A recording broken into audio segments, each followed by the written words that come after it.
Sehr geehrter Herr Bürgermeister, ich bitte um Ruhe. Sehr geehrter Bürgermeister, lieber Franz, natürlich hat sich heute die Kraftmusikkapelle auch aufgemacht, bei Schnee, Sturm und Eis, hätte ich mal gesagt, um dir heute zu deinem 50. Geburtstag zu gratulieren. Es ist ja unglaublich, wie die Zeit vergeht, aber es ist so. Und man sieht, dass der Bürgermeister sehr ökonomisch auf dem Weg ist. Er hat die Geburtstag gewählt, auch mit einem Musikanten von Kraftmusikkapelle, mit Riedelsberg, ja, den gleichen Tag. Und so hat er schon wieder geschafft, dass Musik auch mehr ausdrucken muss an Taublitz. Wieder sehr wirtschaftlich, wie er immer denkt. Also das war schon, wir haben gehört jetzt schon. Und wer es gestern nicht gehört hat im Radio, seid ihr auch schon ganz groß, ist ihm gratuliert worden von der Caroline Koller. Ganz Mitteleuropa. Aber die Wahrheit benutzt kein Radio aus Salzburg, du bist in der Ö3. Also, Los ist schon, aber das wäre nicht gut.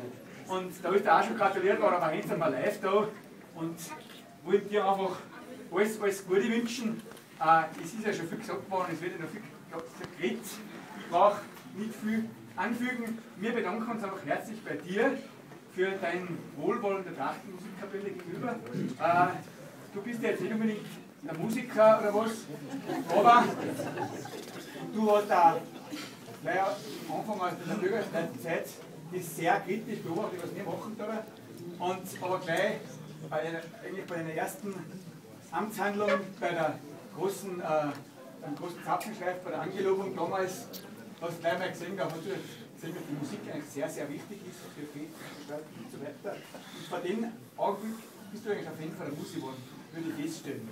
Höhepunkt war natürlich unsere Fahrt nach Ulbach, wo wir uns, glaube ich, sehr gut unseren Freunden da mal so umgebracht haben. Und das war eigentlich, hat mit ihnen alles gegipfelt und so soll es eigentlich weitergehen.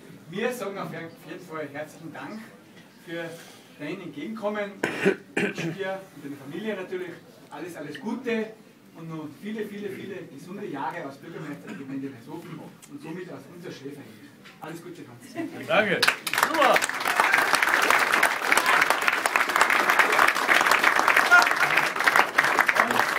Der Mut ist ja, der braucht, der was Geburtstag hat, muss an zur Runde, ja.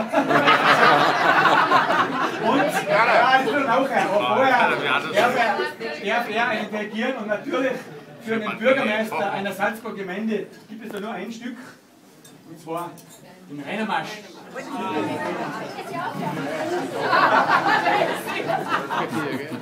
Der delegiert Marsch.